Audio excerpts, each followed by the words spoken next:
Assalamualaikum warahmatullahi wabarakatuh. Waalaikumsalam warahmatullahi wabarakatuh. Selamat siang, Om Iman, Om Fadil, dan Om Ari. Karena telah makasih banget udah bisa nyempetin waktunya buat datang ke podcast kita. Di sini kita podcast kita bicarakan tentang mengenai undang IR. Dan di sini kita ada 3 narasumber. Sin Farid merupakan salah satu dari PTBS. Boleh diceritain Om Prof ini? Alhamdulillah, nama saya Farid No, biasa dipanggil Om Farid dan banyak sebenarnya. Nah, yang buat di data itu Om Farid. Alhamdulillah, saya bekerja di perusahaan IT sudah sekitar 15 tahun, dari tahun 2009 sampai sekarang. Nah, ternyata dampak dari saya menjalankan bekerja di perusahaan IT, otomatis saya harus ada passive income untuk masa depan. Dan alhamdulillah saya pada saat hari ini menjalankan di perusahaan yang namanya PT Bandung Ecos Energy.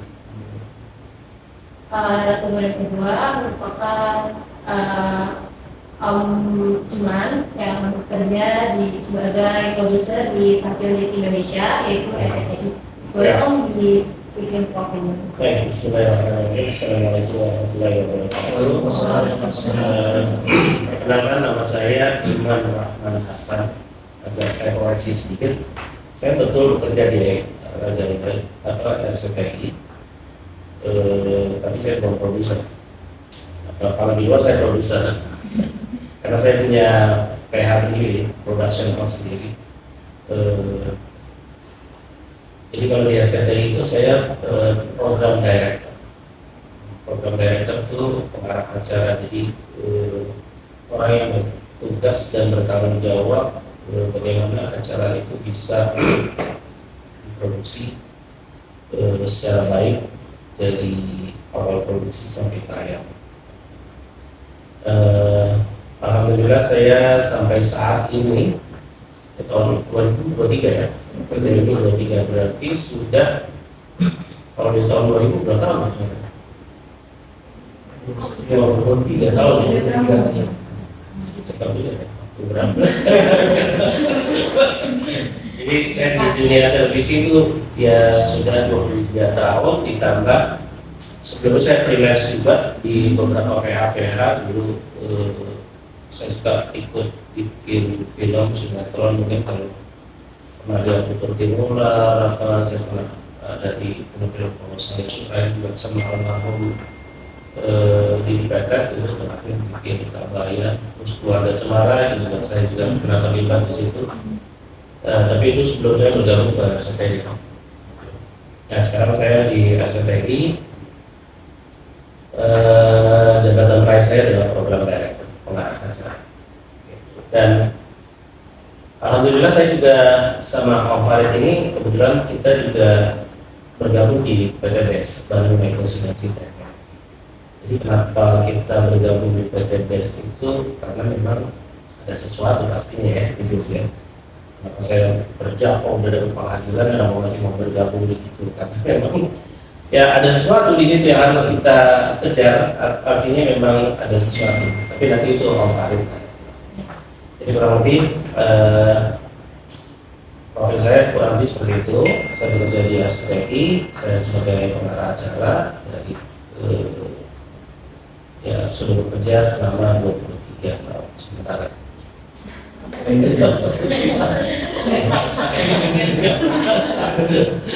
Sementara kita sih. Nah, selanjutnya ada narasumber kita yang ketiga yaitu Om Ai yang merupakan bekerja di PTBS juga. Bisa diceritain Om profilnya? Assalamualaikum warahmatullahi wabarakatuh. Waalaikumsalam warahmatullahi wabarakatuh. Semoga acara ini bermanfaat ya. Jadi profil saya itu jadi juga malu sebenarnya karena saya hampir sama dengan beliau. Saya dulu memang saya musisi ya. Saya drama, saya cari uang sendiri, saya punya kafe, alhamdulillah bisa pulang dikaji. Dari kaji alhamdulillah langsung saya terjun ke Indonesia.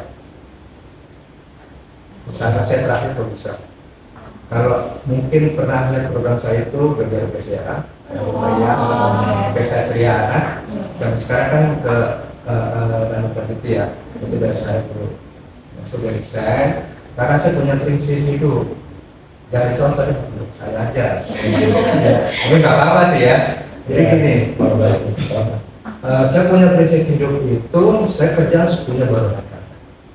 Misalnya gini, orang kok bisa penghasilan lebih, bisa banyak kerjanya apa sih? Itu barometer saya. Walaupun saya kerja di kantor, jabatan tertinggi apa, dan gajinya paling itu apa sih? Itu prinsip saya. Jadi kalau saya mau seperti itu, jadi akhirnya sudah bekerja situ, alhamdulillah saya resign lah. Saya menjadi pembisnis gitu ceritanya. Gitu Bang. Alhamdulillah saya sudah buktikan beberapa kemarin, alhamdulillah, maka saya resign.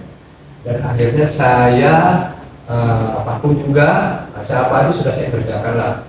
Sudah saya ramah, semuanya udah, segala usaha udah, alhamdulillah terakhir di sini. Kenapa? Karena menurut saya percepatan rezeki itu adanya di jaringan, itu aja. Makanya sekarang pengusaha orang-orang yang maksudnya banyak kelebihan akan ya, pasti mereka menjaring semua. Itu aja sih. Terima kasih. Assalamualaikum warahmatullahi wabarakatuh. Belum selesai. Nanti kalian biasa.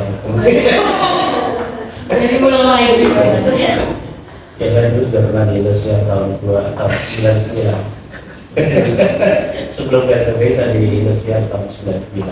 Tapi nggak ketemu sama Om ini. Karena saya di drama. Sekarang Fisik. zaman bisa pertama ke arah kemudian ditawa. Iya. Itu ke satu ini. Iya satu. Maka ini ada di A, di B. Mungkin bisa kita langsung tanya tentang podcast. Boleh. Yang pertanyaan itu kita bakal tanya tentang RCTI dulu ya Om. Untuk pertanyaannya bakal disampaikan oleh Ferdi dulu. Itu orang penting yang nanya. Iya. Kalau orang penting nanya harusnya ada kopi gayo dulu. Boleh kan sambil kopi atau? Ya satu pertanyaan. yang kita tahu kan perusahaan MNC Group ini kan udah bisa dibilang perusahaan yang besar ya. Nah kita di sini tuh pengen tahu Om caranya rekrutmen karyawan yang masuk ke perusahaan MNC Group itu seperti apa? Oke. Ketika saya masuk ke RCTI itu masih di Mataram BMX. Gitu. Jadi tahun 2000 itu sampai tahun 2006 kalau nggak salah itu masih Bimantara yang pegang. Jadi Bimantara itu di bawah naungan perusahaan anaknya Pak Harto, ya Pak Bambang Wijoyo, CEO. Nah kemudian karena waktu itu ada salah satu dirutnya Pak Haritano. Nah Pak Haritano itu mengakuisisi sahamnya lebih besar, mungkin harus ada di SPI akuisisi. Akhirnya Pak Haritano itu membentuk satu perusahaan namanya MNC Group ya. MNC Group, akhirnya SPI sekarang menjadi salah satu perusahaan di bawah naungan MNC Group.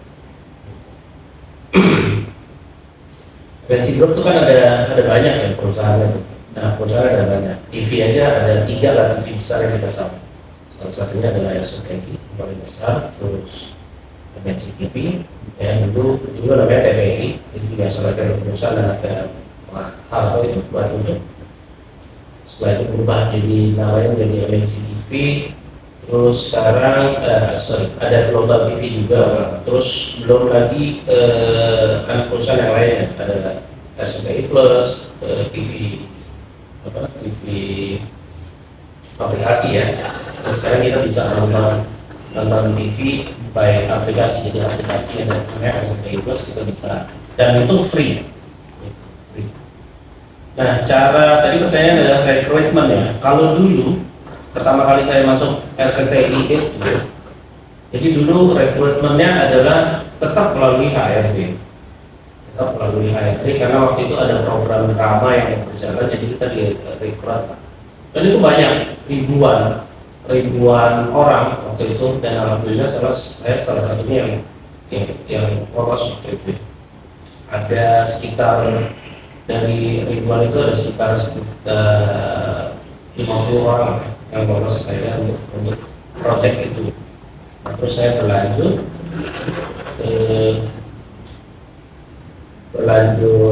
kontrak 6 bulan, masuk lagi kontrak 6 bulan, akhirnya saya diangkat karyawan. Jadi cuma setahun, cepet banget, fast track dibanding sekarang ya. Ada teman saya yang bertahun-tahun sampai sekarang belum diangkat. Nah, sekarang itu karena di tahun berapa, saya lupa tahun berapa, itu ada yang namanya program outsourcing, ya. Jadi perusahaan itu memanfaatkan outsourcing. Jadi mereka kontrak tapi tidak melalui HRD, jadi cuma menerima data aja. Jadi sampai sekarang pun ada dua sih sebetulnya pola rekrutmennya di MNC Group. Yang pertama pola outsourcing, jadi mereka lewat perusahaan outsource, ya. Yang kedua kontrak lewat HRD. Nah, kontrak itu bisa ya kan ada probation ya, probation itu per 6 bulan, lanjut lagi 6 bulan, terus lanjut lagi nanti apakah diangkat atau diputus, gitu. Atau ada juga sekarang kontrak HRD tapi by project. Misalkan saya bikin project Hafiz Indonesia, nah ada mereka misalkan di kontrak, ya udah kontraknya cuma untuk project itu aja. Misalkan ada project Indonesian Idol, ya anak-anak itu di kontrak khusus untuk itu aja, untuk Indonesian Idol. Jadi selesai season Idol itu berhenti, ya mereka berhenti juga, gitu. Jadi pola rekrutmennya sekarang itu, tapi mereka juga memanfaatkan juga. Kadang kalau lihat di ini ya apa sih namanya itu, kalau kayak LinkedIn itu apa? Jobstreet itu mereka kadang-kadang buka juga di situ, gitu. Mereka buka apa sih announcement juga, gitu. Buka locker juga. Kadang-kadang saya suka lihat juga di LinkedIn tuh ada juga mereka buka MNC Group itu membutuhkan misalkan ada production assistant, editor, kameramen, kadang ada juga. Jadi pola rekrutmennya sampai sekarang ya mungkin ya beberapa pola yang tadi saya sebutkan.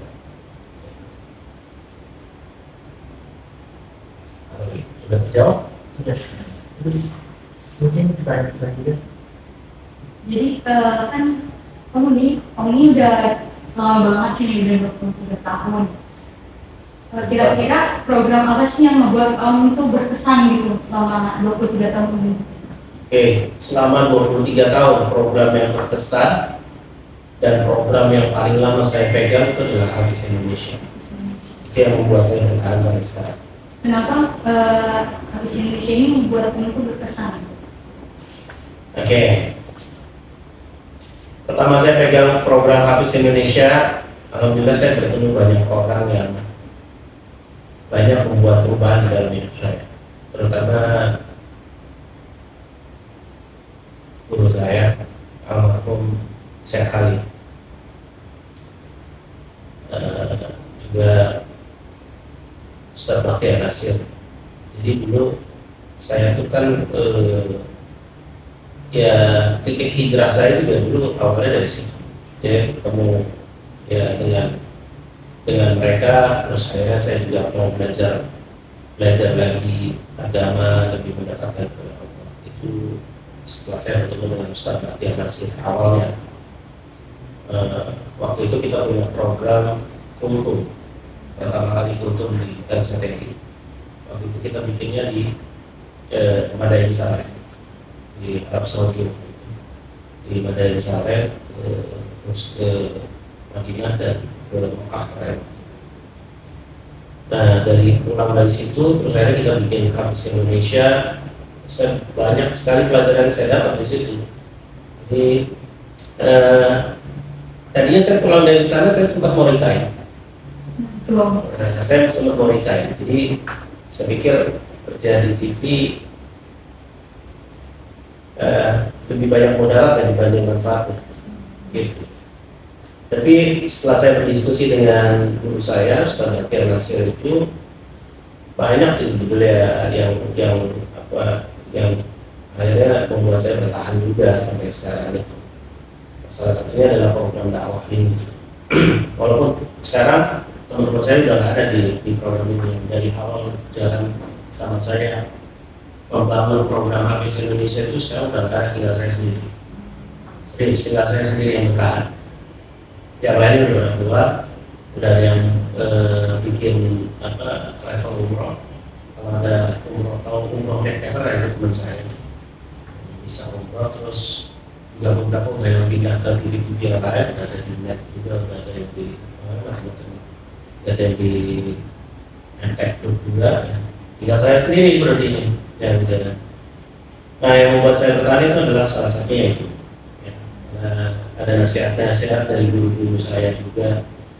Jadi program Hafiz itu bukan cuma sekedar program TV buat saya, tapi ada nilai dakwah yang kita sampaikan. Jadi kewajiban setiap manusia itu sebenarnya berdakwah. Ada tanggung jawab kita untuk berdakwah. Ya alhamdulillah program ini kan luar biasa ya, impactnya luar biasa. Makanya saya waktu itu sama almarhum sekali, saya jadi beliaulah yang bikin saya bisa bertahan. Hafiz ini meneruskan perjuangan beliau. Walaupun sekarang sudah digantikan dengan adiknya, saya. Jadi program inilah salah satu yang membuat saya bertahan gitu. Ya tapi nggak tahu sampai apakah sampai pensiun saya nggak tahu. Jadi program Hafiz ini udah jalan sekitar 12 tahun, udah 12 season berarti ya. 12 tahun. Dan ini buat saya adalah taklim buat saya. Karena setiap tahun saya bikin program ini sebulan ya. Sebulan. Jadi selama sebulan tuh saya tiap hari dengerin taklim. Isinya taklim semua gitu. Jadi ada ya itu kenapa saya pengen ada di situ, selama belum ada yang mau menggantikan saya, nggak apa-apa, saya ada di situ. Jadi banyak saya dapat pelajaran dari situ, terutama dari guru-guru. Ya, terutama karena ini programnya kan Al-Quran, jadi kita lebih banyak dapat pendidikan tentang ilmu tentang Al-Quran ya. Itu sih yang bikin saya bertahan.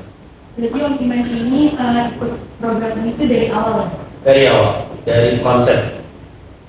Jadi berarti berdirinya tuh seperti apa sih Om, kayak berdiri suatu program ini, awal program ini? Ya sebenarnya dari jadi gini, teman saya kan produser namanya Erwin Raja. Kalau kalian ini di Instagram dia cukup famous juga. Dulu di Trans dia jadi produser terus pemain juga. Sekarang dia totally hijrah ya sama teman-teman saya di hijrah Fest sama itu segala. Nah sekarang dia udah bikin apa ya, sekarang dia kerjanya itu aja bawa jemaah umroh. Anaknya alhamdulillah yang kemarin itu Hafiz Al-Quran, dan luar biasa ya ketika dia resign dari RCTI itu, kita waktu itu mau berangkat haji, saya, dia, sama satu kameramen mau berangkat haji, tapi dia menolak, dia keluar dari situ. Saya alhamdulillah dia diundang ke Bandung, terus anaknya tampil di sana. Anaknya 2 kembar, masih kecil waktu itu, umur berapa tahun? Umur sekitar 5 tahun gitu. Diundang sama ada Syekh di Bandung, itu naik itu bacain salah satu ayat itu. Setelah itu ada sambung ayat sama Syekhnya, langsung dikasih hadiah pergi haji sama keluarga. Jadi dia berangkat, dia istrinya sama anaknya. Jadi saya dapat pelajaran juga. Jadi barang siapa yang meninggalkan sesuatu karena Allah, Allah akan ganti dengan sesuatu yang lebih baik. Dan itu terbukti di teman saya. Nah waktu itu saya berangkat ke Rinjani, saya bikin azan. Jadi waktu itu ada azan RCTI, saya bikin di Wakatobi sama di Rinjani. Naik ke atas Rinjani di ketinggian 3.200, saya ngobrol-ngobrol sama dia. Kita apa menariknya ya, bikin program anak-anak hafal Al-Quran, kita taruh di atas panggung. gitu kan. Kalau orang kan lebih suka paling anak-anak nyanyi, kita taruh di atas panggung nyanyi, orang lebih suka itu paling. Nah ini anak baca Al-Quran ditaruh di depan dia, menariknya di mana? Itu kan, itu berawal dari obrolan itu. Tapi terus saya bilang, ya kita harus coba. Artinya pasti ada menariknya. Gitu. Kita kaji lagi, mulai dari berangkat dari situ, kita terus kaji lagi, kita riset lagi. Oh iya, menariknya banyak. Pertama, pada saat itu kan jarang ya kita menemukan anak kecil hafal Quran. Dan yang paling spektakuler waktu itu kita temukan adalah Musa. Musa itu umur belum sampai genap 6 tahun itu dia sudah hafal 30 juz. Itu belakangan ya. ya artinya ya waktu itu kan masih nggak jelas gitu ya. Saya waktu nemuin dia itu belum hafal 30 juz, tapi pas 2 minggu kan dia ke Jakarta masuk karantina. Dalam waktu 2 minggu itu dia menuntaskan di karantina itu menuntaskan 30 juz. Anak seumur itu. Jadi saya bilang ini menarik ya, saya bilang. Jadi belum tentu ada sekarang ini. Kalau kita berbicara ke yang lain ya, Al-Quran itu lebih mudah untuk itu. Jadi itu yang menjadi patokan kita waktu itu. Jadi ada riset-riset yang kita jalani ya waktu itu dari hasil pembicaraan itu. Oh ya kita riset lagi, ternyata menarik sih, pasti menarik. Terus akhirnya terjadilah dialog-dialog lagi, konsep gimana cara ininya. Akhirnya saya konsep, karena saya seorang pengarah acara, saya konsep secara looknya. Bagaimana anak itu tampil nanti menarik secara visual. Ya saya bikinlah lampunya ketika, apakah kamu sudah siap? Insya Allah siap.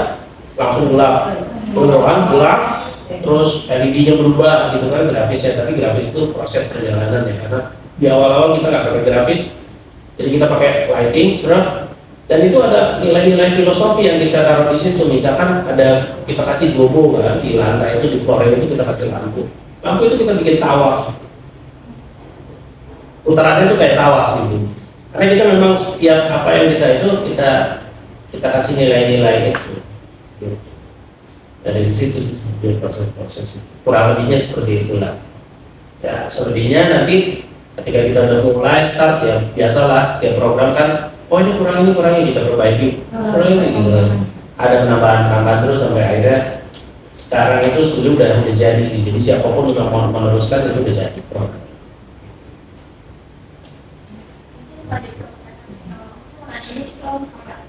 Sama Om bekerja itu di produser, pernah nggak sih megang program yang lama dapat kayak beredit gitu sampai kayak berbulan-bulan itu gimana sih Om cara? Kalau produser, beliau yang produser. Kalau saya nggak produser. Oh ya boleh. Saya pengarah acara. Tapi program yang paling lama memang program Hafiz, tapi kan dia programnya kan tahunan, nggak reguler, nggak sekali. Mungkin selain Hafiz Indonesia yang ada program OB waktu itu, sitcom. Itu kita syutingnya setiap hari. Ya itu cukup melelahkan sih. Karena setiap hari dari hari Senin sampai hari Jumat, Sabtu, Ahad gitu. Kayak Om tuh kebangun Began. sama hal yang lain, sama yang atau nggak cara Om memanage waktu itu seperti apa gitu untuk meluangkan waktu? Kalau kita kan schedule kita kan udah ada yang ngatur kantor itu. Misalkan saya schedule-nya besok Senin saya harus pegang program apa, Selasa saya harus pegang program apa. Ada yang ngatur gitu. Jadi kita sudah hilang ikutin jadwal aja. Itu bukan terganggu karena terganggu masalah personal ya, bukan personal ya, bukan waktunya. Kalau waktu sih kayaknya nggak ada terganggu deh, karena memang udah diatur secara manajemen. Gitu. Mungkin lanjut ke pertanyaan saya Om. Tadi kan Om sempat bingung nih kalau misalnya program yang paling berkesan itu Hafiz Indonesia kan. Nah, mungkin orang Indonesia juga nggak, program itu kan udah dibilang sukses banget nih, nggak ada kayaknya orang Indonesia yang nggak tahu program Hafiz Indonesia ini. Nah dari kesuksesan program itu sebenarnya seberapa berpengaruh sih terhadap citra perusahaan Om? Apalagi kan perusahaan itu, program itu membawain citra Islam ya, agamis. Nah, Jadi seberapa besar sih Om sebenarnya impactnya ke perusahaan? Kemudian ini nggak tayang di YouTube ya. YouTube live kalau ini.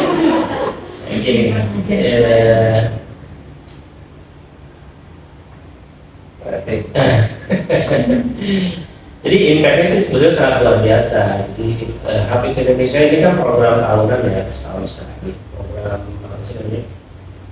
Program Ramadan gitu ya, bayarnya sebulan. Nah ini sebetulnya programnya ya, syukur alhamdulillah tadi kalau dibilang nggak ada di Indonesia udah karena ya alhamdulillah memang banyak bahkan sampai ke pelosok-pelosok ya, orang udah mulai tahu Hafiz Indonesia. Nah, memang membuktikan dari pesertanya yang daftar itu juga udah mulai dari pelosok-pelosok gitu ya. Iya benar. Bahkan kita 3 tahun belakangan ini kita dapat peserta dari luar negeri. Terakhir kemarin buat waktu pas pandemi itu juara pertamanya itu dari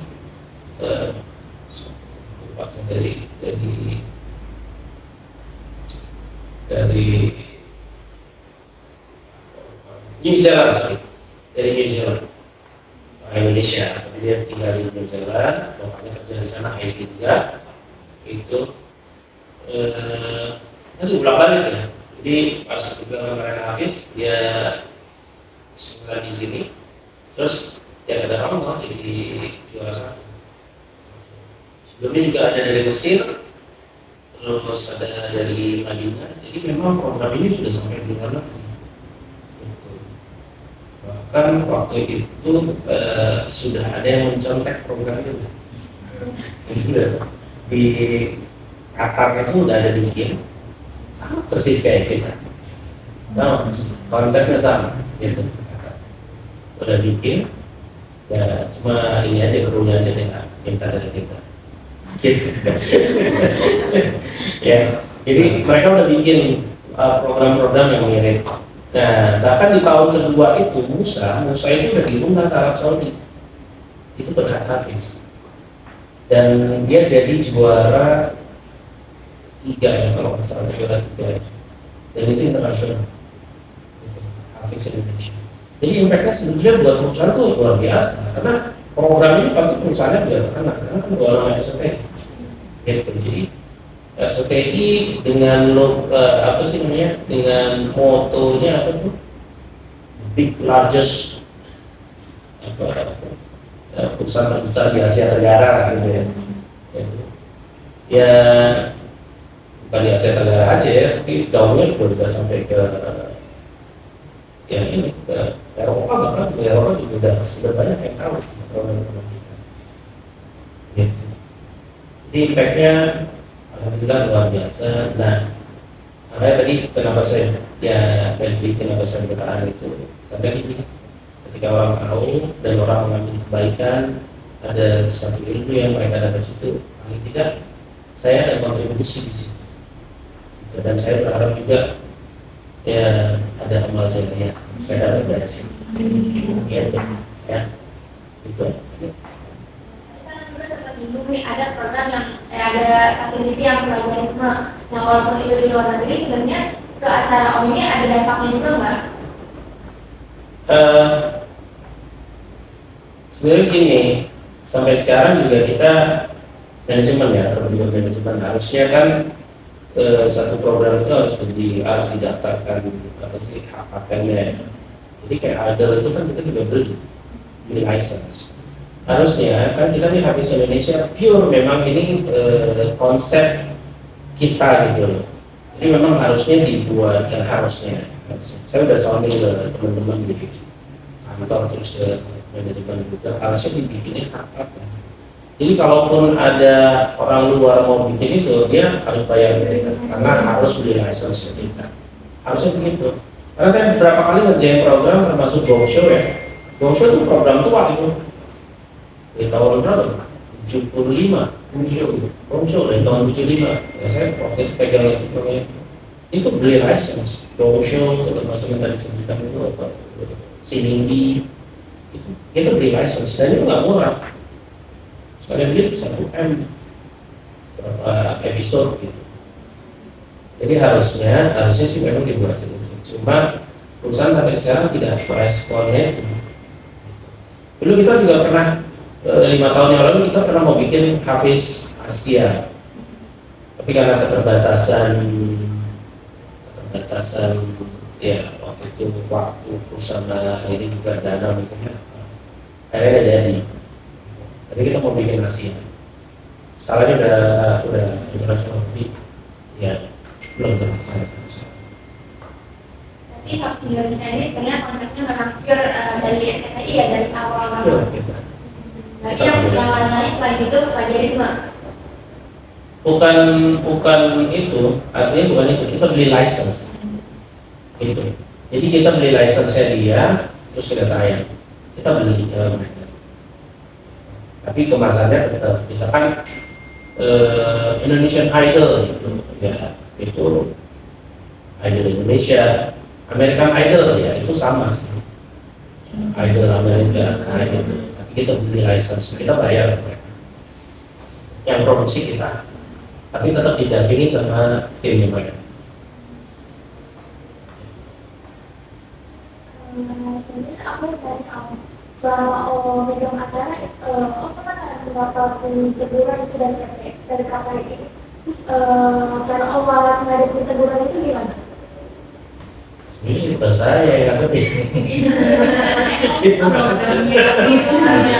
Kita jadi gini, kalau kita sebagai pekerja itu kan sebenarnya sudah ada namanya praproduksi, produksi terus baru pasca produksi.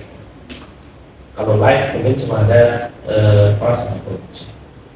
Jadi sebenarnya di praproduksi mereka udah tahu, kita udah tahu, oh ini yang nanti kira-kira berbenturan dengan KPI apa. Karena kan KPI juga udah kasih kita kisi-kisinya kan ya. Ini loh, oh, nggak boleh gini. Nah, jadi kita berangkat dari situ. Tapi kembali lagi, kita kan nggak terlepas dari salah, ya kan? Walaupun kalau Wisnu Tama selalu bilang zero mistake ya, ya kan? Wisnu Tama tuh kalau kita sebelum jalan produksi itu sudah oke, zero mistake.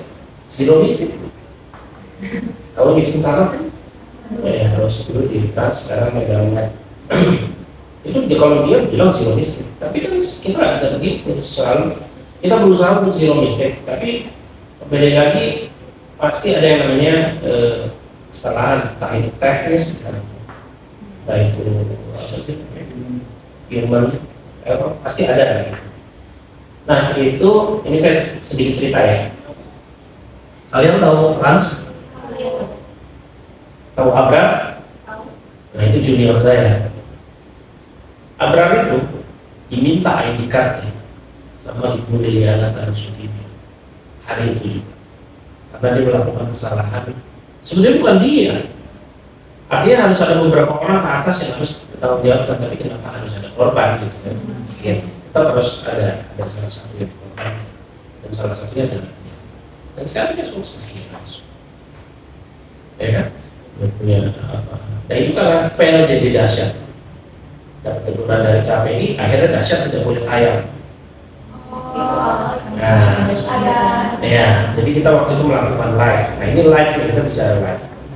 Dan itu fatal memang kesalahannya.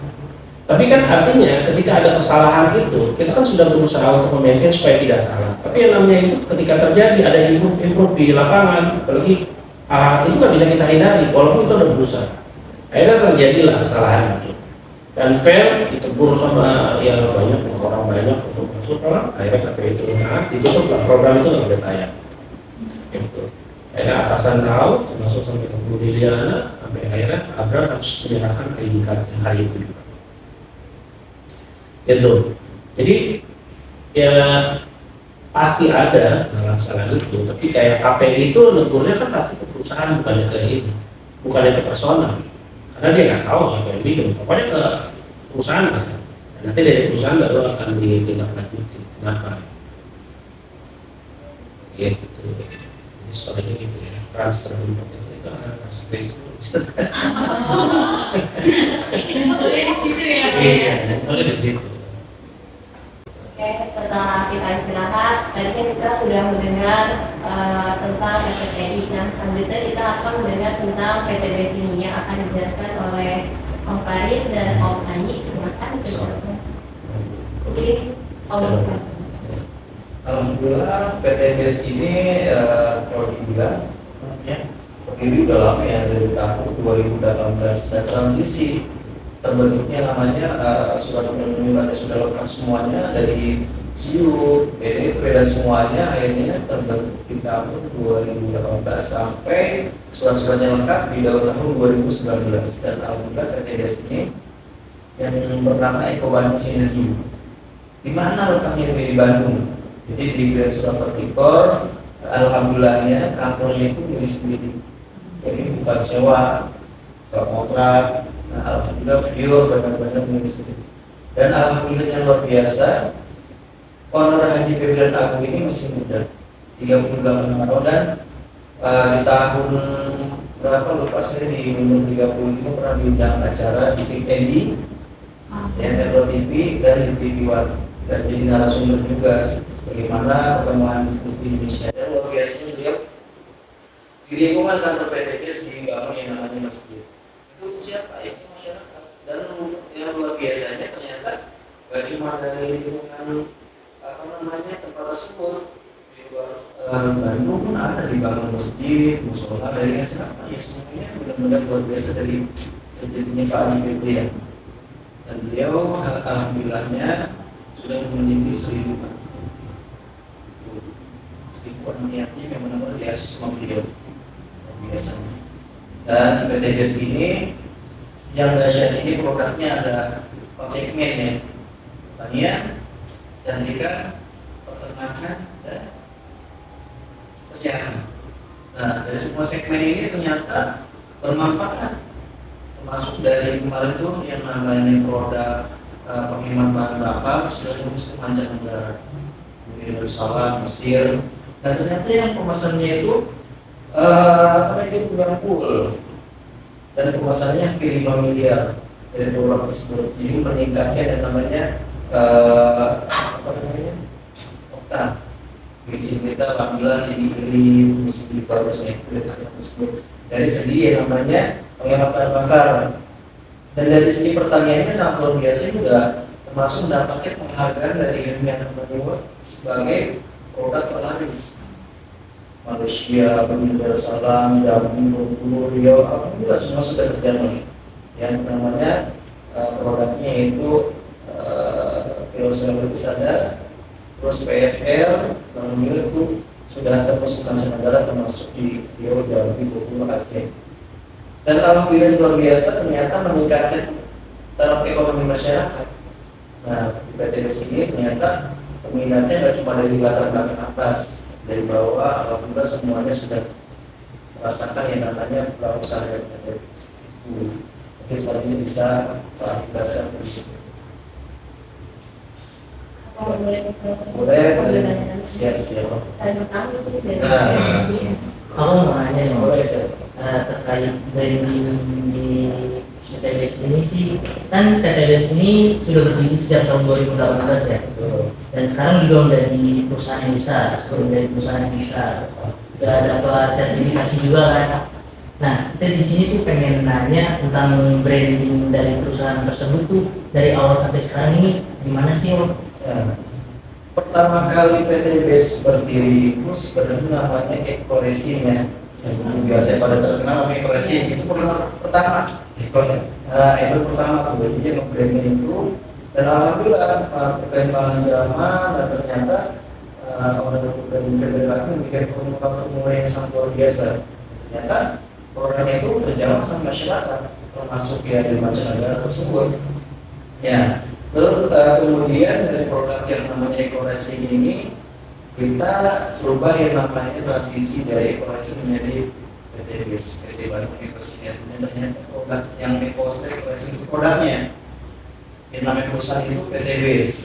Nah itu alhamdulillah yang selalu dibilang dari branding produk tersebut masyarakat pun bisa merasakan hal yang luar biasa. Dari PTBS itu biar masyarakat tahu gitu tentang PTBS ini dari ekonomi sampai sekarang itu dari Indonesia. Nah, kan kita masuk ya seperti bagaimana perjuangan Rasulullah tentang orang Islam PTBS pun ada tersebut. Nah, ternyata dari PTBS itu kita ambil ladang lampunya sangat luar biasa. Di PTBS nggak cuma kita bekerja, tapi insya Allah di sini kita ladang lampu juga. Ya, bagaimana caranya dengan kita menyiarkan anti riba, bagaimana masyarakat bisa terhindar dari riba, kita menjalankan peluang tersebut. Nah, bagaimana caranya kita mulai biar masyarakat tahu caranya bagaimana? Bisa lewat media sosial atau ada yang mungkin mulut itu pun ya Rasulullah ajarkan seperti itu. Mungkin buat pertanyaan Om Ali akan diberikan jumlah tentang produk PTBS. Saya bertanya, ada sih produk yang dari awal sampai sekarang kayak yang bisa buat yang selain yang ekonomis itu banyak salah tahu. Yang pertama sih ini kan penghemat bahan bakar. Hampir seluruh masyarakat pasti pakai. Ya, pertanyaannya punya kendaraan atau perusahaan besar bahan bakar kan menguasai itu mengirit. Masuklah kita tahu menghemat. Itu tinggal juga kedua pupuk juga kira juga sekarang ya karena banyak pengusaha seperti kelapa sawit juga kalau mereka kita juga sekarang makanya ada terjangkau hasilnya bisa melimpah bisa 2 kali lipat bisa 3 kali lipat padahal modal untuk produksinya dia kita press mereka masih masuk juga sudah benar juga yang kedua ini juga dari perdagangan. Sekarang ya alhamdulillah dari pengusaha-pengusaha seperti ayam dari daerah Kota Jakarta itu mereka juga sudah pakai dari kualitas vitamin dari kita juga COVID. Ya, apa sih kelebihannya? Banyak kelebihannya. Biasanya ayam pesen dari Jakarta 1.000 yang sampai biasanya 600, 700. Kok bisa begitu? Iya banyak yang mati, banyak stres. Nah setelah pakai vitamin kita ya mereka tidak paling hanya ada sih yang tidak seperti yang sebelum-sebelumnya maka mereka sudah seperti itu. Dan hasilnya dari anak sampai umur berapa bulan sudah meningkat berat badannya. Nah, maka bilang juga banyak berpakai buat peternakan ikan. Ya, ada COVID. Itu 3 segmen saja sudah memenuhi kebutuhan kita kan. Kecantikan, nah sekarang kalau ini namanya glowing, ini sih kan. Semuanya. Kucing banyak rambut gitu. Lagi musim, larangnya tapi udah ada. Jadi kita mulai paksa-paksa keluar juga. Tidak serta-merta memberikan program kita misalnya melihat juga pasar luas apa di luar apa makanya masuk ke kesehatan kemarin juga kalau buat kesehatan vitamin seperti kemarin COVID ya itu buat kesehatan viral juga terus buat ini banyak lah ya yang kesehatan terus sama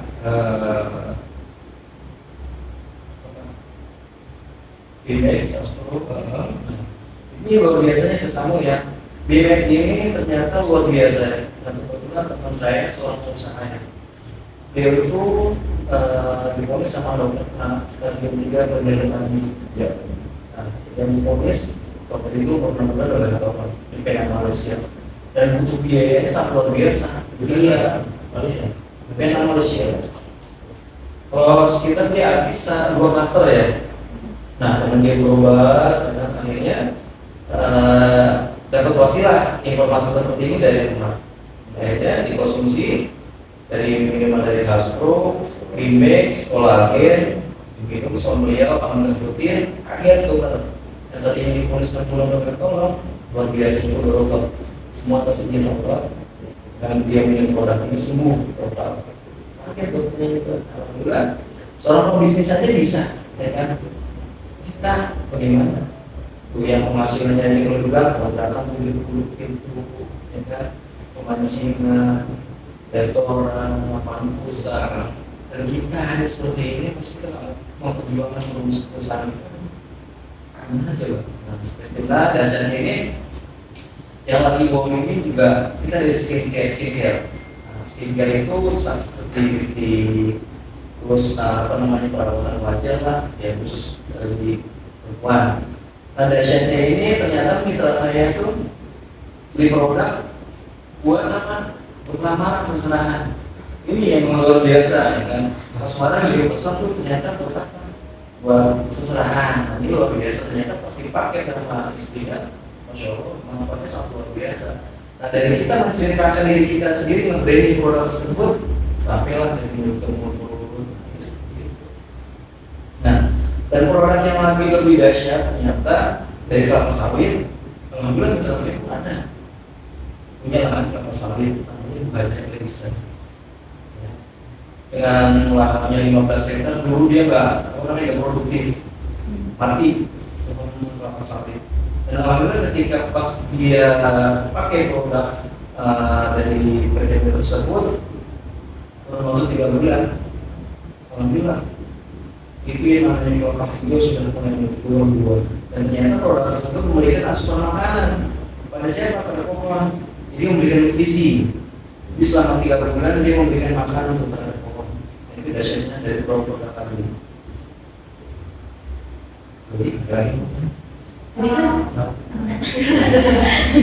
Tadi kan Om bilang cara branding itu bisa melalui sosial media.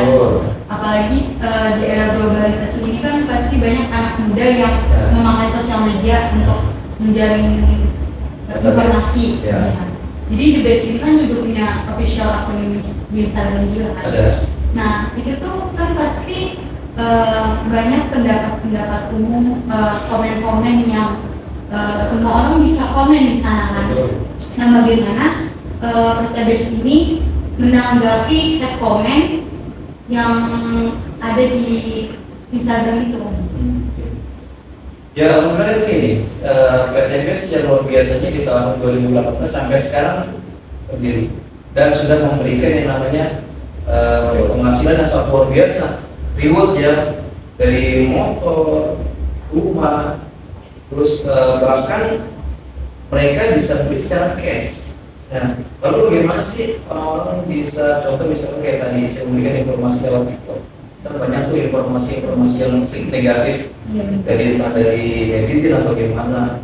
Kok bisa sih bagi-bagi reward PTBS seperti itu? Tuh bagaimana caranya? Ya makanya ketika orang baru tahu seluk-beluk dari PTBS, ya kan hero-nya PTBS ya seperti itu. Nah, maka dengan cara apa? Dengan cara kita berpikir positif aja. Kalau misalkan sampai mau tahu dengan PTBS, yuk sama-sama kita bekerja. Kalau itu tujuannya baik buat masyarakat, kenapa enggak? Ya kan? Kalau misalkan PTBS selama kurun waktu dari tahun 2018 sampai sekarang informasinya juga nggak jelas atau memberikan reward terhadap masyarakat itu nihil, nggak mungkin bisa semuanya seperti ini. Jadi pernah nggak sih Om komen itu ngebuat dampak negatif ke perusahaan ini? Banyak seperti itu. Kemarin saya baru ketemu TikTok yang benar-benar ngejudge bahwa perusahaan tersebut itu bohong, ini uang, ya kan. Akhirnya saya ngobrol secara personal, ya kan, setelah itu karena kalau misalkan secara langsung lewat TikTok dampaknya kan nggak baik bagi orang yang lihat, karena tadinya yang pikiran positif mau berjuang tiba-tiba di cover seperti itu, tapi mereka malah juga. Akhirnya saya jadi kasih penjelasan, ternyata apa? Salah penilaian dia. Akhirnya apa? Dia mau joki, mau bermitra. Kayak intinya kembali lagi, semua kalau kita misalkan segala sesuatunya harus tahu seluk-beluk dari siapa yang memberi informasi tersebut. Ya, saya menambahkan sedikit. Sebenarnya komen-komen itu pasti akan ada pengaruhnya. Namanya kita di era digital, ya era digital ini, di era sosmed yang luar biasa ini pasti itu memang pasti ada. Ya kalau perusahaan sih gampang sih sebetulnya jawabnya, kita dengan prestasi aja. Gitu. Jadi kan memang sudah terbukti gini. Ya pasti ada lah ya, positif dan negatif itu pasti ada. Hitam putih pasti ada. kita nggak bisa lepas dari itu. Tapi balik lagi, bagaimana caranya kita berusaha untuk merubah mindset orang, merubah pola pikir orang gitu. Nah itu pasti yang berpikiran positif pasti akan bergabung, yang berpikiran negatif dia pasti akan selamanya akan begitu, gitu ya. Priori terus dengan kita gitu kan. Udah putra ini, udah kita nggak bisa merubah itu. Walaupun kita udah jelasin dengan apapun ya, jadi tidak mungkin kita jual, kita nggak akan bisa merubah itu. Kalau hatinya memang sudah negatif, jadi ya kita tinggalkan saja. Nah, bagaimana perusahaan bisa menghadapi itu? Ya perusahaan hanya bisa menjawab dengan prestasi. Artinya prestasi perusahaan itu sudah terlihat kok. Yang lain saya sudah jelasin, ya kan? Produk kita sudah diakui the best product, ya kan, of the year itu kemarin, mengalahkan ribuan perusahaan network. Bayangin, Ecoracing itu jadi the best product AP2LI. AP2LI kan selalu mengadakannya itu kan, apresiasi gitu. Nah, perusahaan produk kita udah jadi the best. Terus pertumbuhan mitra tercepat tuh, tercepat dan terbanyak. Itu kita juga dapat itu. Artinya itu sebuah prestasi. Terus apa lagi itu kemarin? Kita dapat ada 3 prestasi lah, 3 piala ya. Dan itu 2 tahun berturut-turut. Jadi tiap perusahaan hanya bisa menjawab dengan itu. Plus itu ya secara prestasi, secara yang diakui oleh pemerintah ya. Artinya kan AP2LI itu kan di bawah naungan Kementerian Perdagangan. Karena kita memang jual beli kan, ada produk kan. Itu pertama. Dan prestasi perusahaan yang lainnya adalah apa? Perusahaan itu bisa membagikan bonus-bonus yang luar biasa. Bayangin, bisa ribuan artinya ribuan mitra bisa dapat motor, ada yang berangkat umroh, ada yang bisa dapat mobilio, ada yang dapat ini. Sekarang kalau kita compare dengan perusahaan network yang lain, coba mana gitu. Jadi kita cuma bisa jawab dengan itu aja. Karena memang kalau menghadapi ada beberapa orang, ya akhirnya nanti kalau dilihat dampaknya pasti ada. Orang yang memang baru mau bergabung terus melihat hal-hal yang kayak gitu terus mendapatkan itu, ada 2 pilihan buat dia. Dia putuskan untuk bergabung atau dia putuskan untuk ikut yang negatif gitu kan. Jadi kalau dia tidak pilih, kalau dia wah ini kayak perusahaan ya udah bye gitu kan. Dan memang di sini kita kan tidak memaksa. Jadi silakan. Take it or leave it. Ini kita cuma membuka peluang. Kalau misalnya kalian mau ambil, silakan kalian ambil. Enggak ya, apa-apa, it's okay. Ya, gitu. Kita hanya bisa membuktikan itu aja. Jadi berkali ke perspektif orang masing-masing. Betul. Terus selanjutnya pertanyaannya bagian baru. Apa? Tadi itu sebenarnya saya mau nanya apa terkait MKM. Kalau udah dijawab itu MKM ya itu kayak masih banyak nih masyarakat yang punya sikap negatif di MKM ini. Ada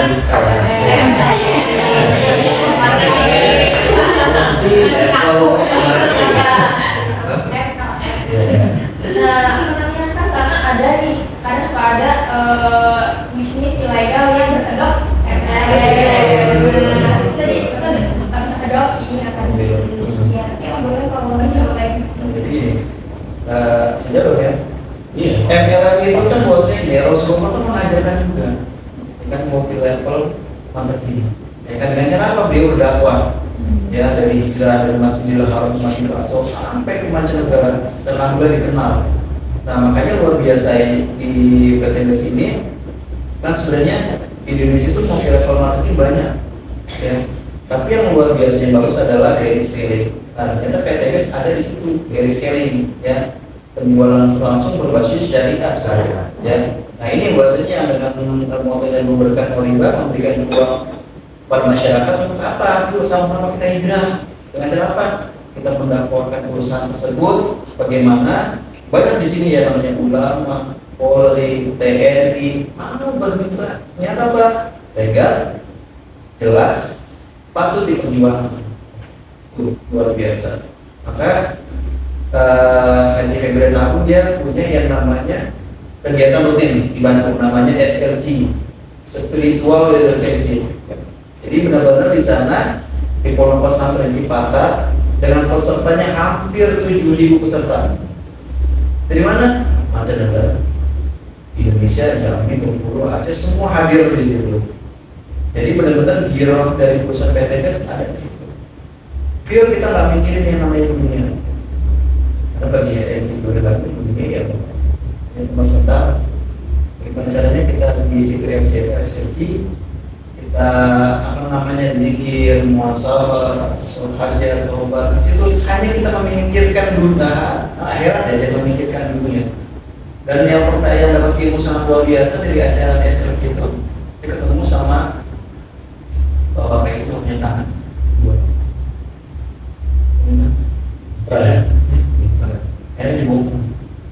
Yang bohong bukan keluarga. Siapa? Ini dalamnya. Dalamnya yang bohong. Disuapi. Terus ya segala sesuatunya beliau. Sampai saya sedih. Beliau aja mau bermitra dengan pemerintahan. Mau memperjuangkan yang namanya perusahaan PTBS yang benar-benar bisa membantu masyarakat. Dengan siapa? Khairun-nas tanpa hukum. Itu sebaik dari manusia adalah yang bermanfaat untuk orang banyak. Kalau kita hidup dirinya nggak bermanfaat untuk orang banyak, cuma sia-sia. Tapi luar biasanya di PTBS ini, biasanya ini ibu saya itu bermitra. Saya hanya kurang mengharapkan gitu dari orang tua. Orang tua saya mau bergabung. Berarti kalau misalkan ini perusahaan bohong nggak mungkin dong. Kalau nggak sama aja saya mau ngomongin orang tua. Mitra PTBS ini dari orang tua sampai pemuda gitu atau remaja. Gimana sih om cara PTBS ini rekrut remaja itu biar mau nih jadi mitra PTBS ini gitu? Gimana cara PTBS ini modelnya ini biar mereka mau gabung sama PTBS? Nah ini caranya jadi ada video-video profile itu banyak anak-anak muda, kalangan anak muda yang mau berkecimpung di sini dengan latar belakang dia seorang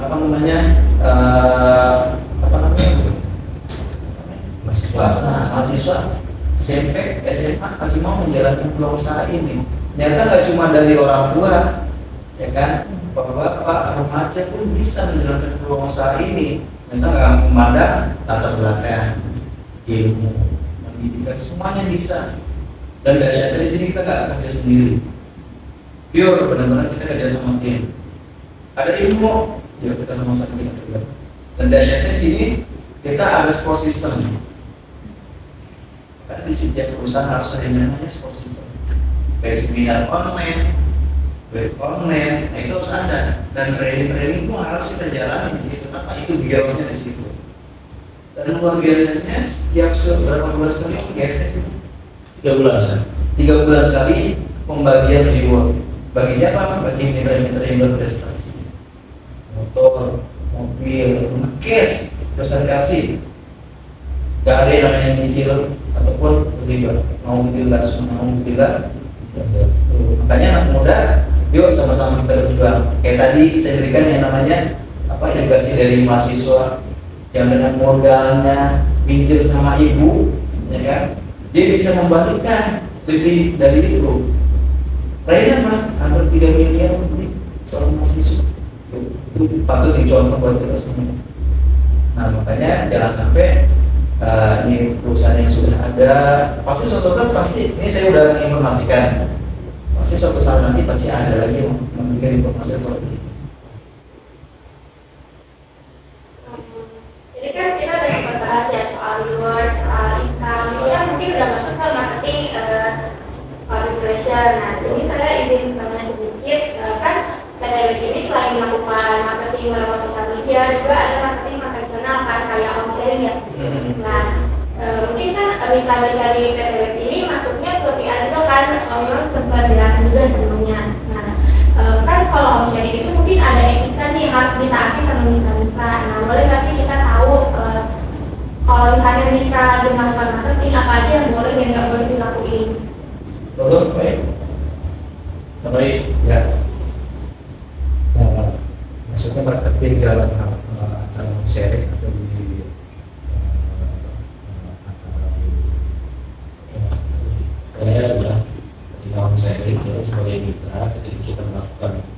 sharing sosialisasi apa aja apa yang kita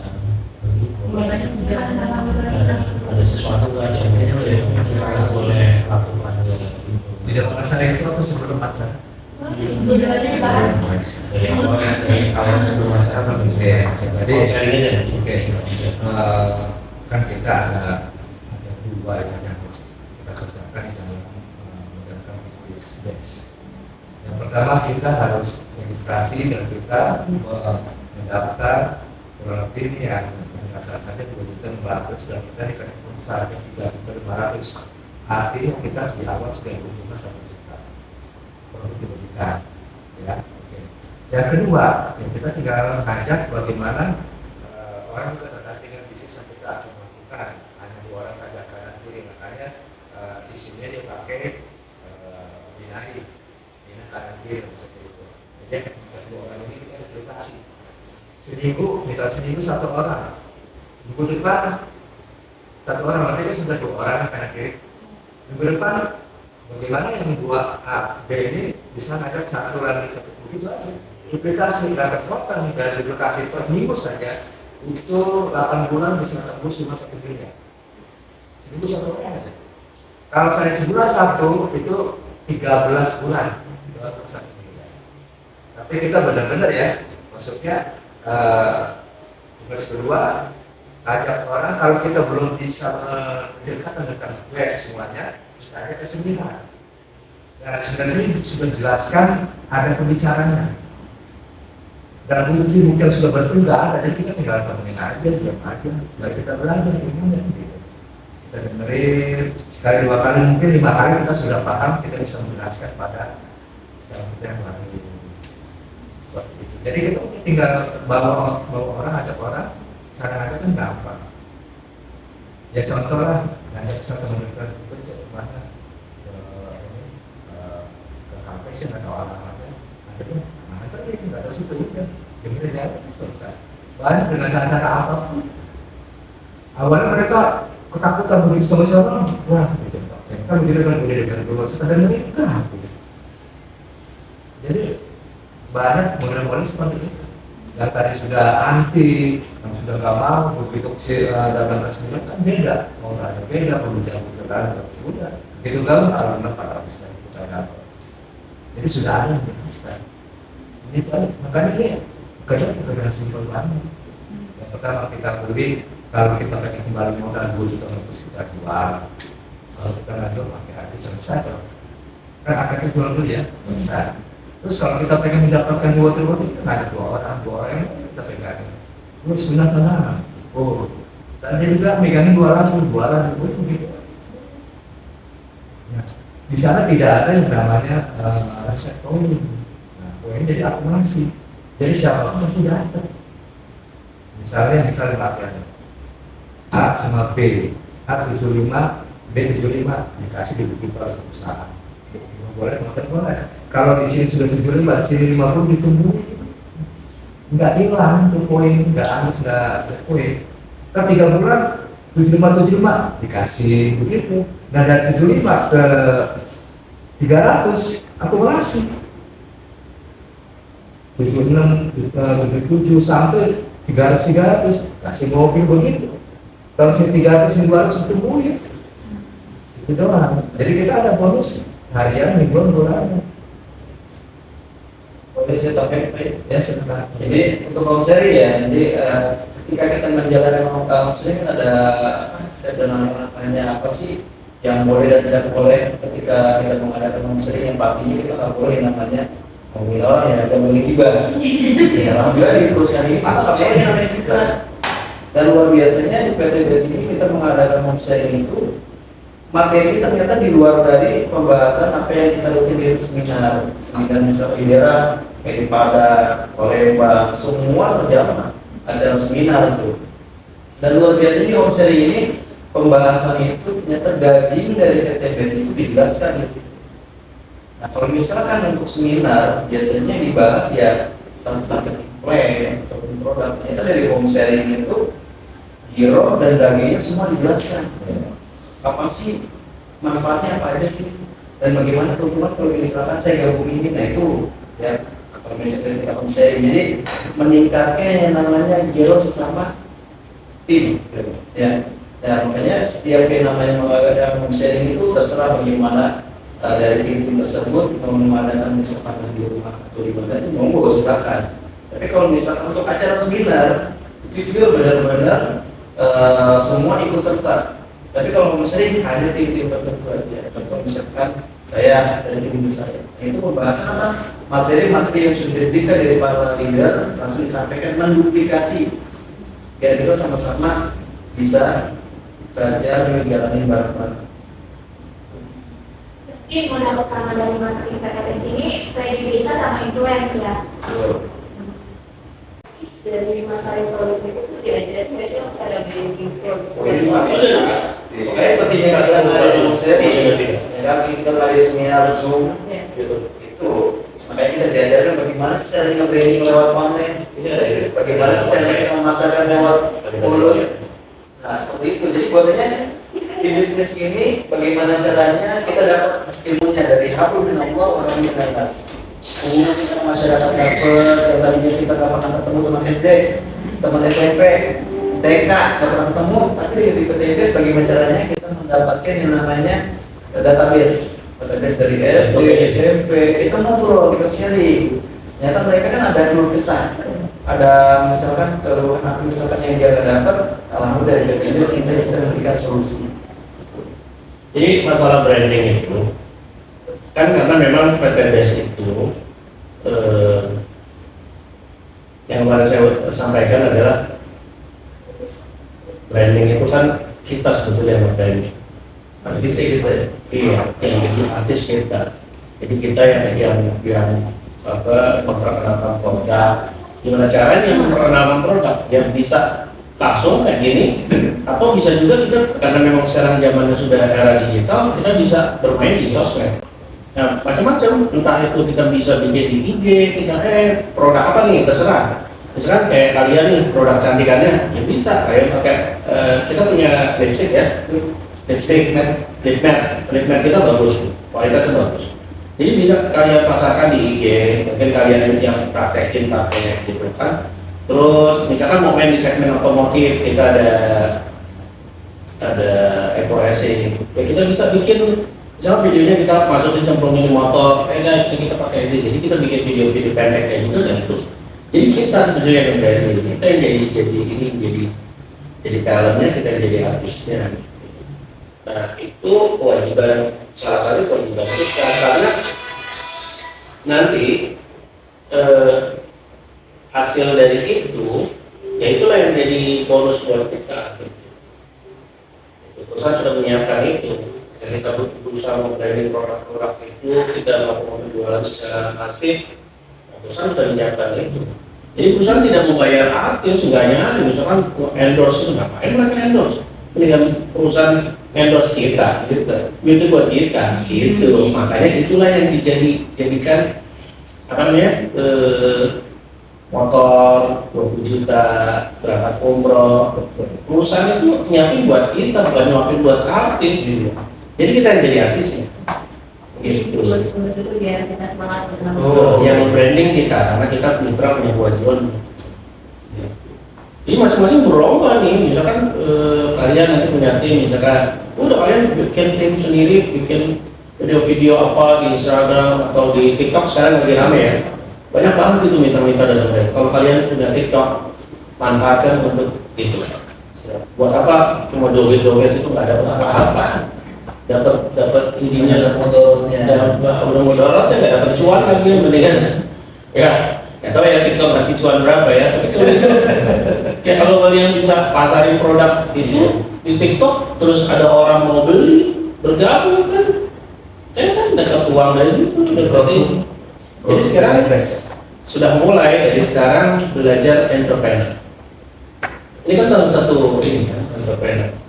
Yang itu Pak, yang kita bikin waktu itu Pak. Nah ini salah satu branding ya. Maka ini channel kemudian saya bikin dengan baru Mas Gati. Yang kita bikin nggak waktu itu Pak? Yang mana? Nah ini tadi ya dari kita dulu nih. Ini. Nah dari sini ini Ferdi kan mitra, ya kan? kita bikin program itu lagi kan bayar gitu.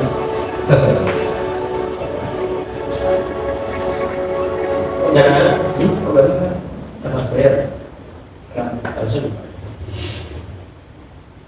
Nah ini channel kita bikin sendiri, nah, ya kan?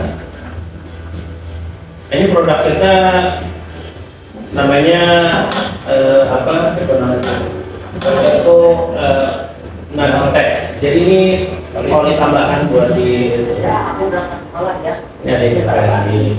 Ya kita bikin sendiri, nanti kalian kalau gabung, kalian bikin sendiri juga kayak gini. Ya kan, jualan di Instagram, jualan di TikTok, jualan di YouTube. Jadi ada tambahan ini adalah modal ya. Nah, evaluasi menambah tadi ini banyak. Maka Indonesia dari aus memulihkan produksi, menghemat BBM membersihkan interaksi. Bikin sendiri, produksi sendiri, satu kamera kita yang jadi pemain, kita yang jadi kamera kita yang edit gitu. Iya, bahas kita sendiri. Gitu. Jadi kita, nah ini yang tadi pertanyaan untuk menjawab branding ya. Jadi kita yang branding sendiri produk itu. Assalamualaikum. Waalaikumsalam.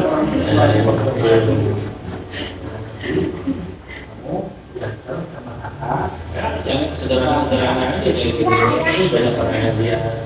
Kalau udah disik, bensinnya Kayak gitu ya. Ekspresi belum, kita ada ekspresi buat motor, kan? Jadi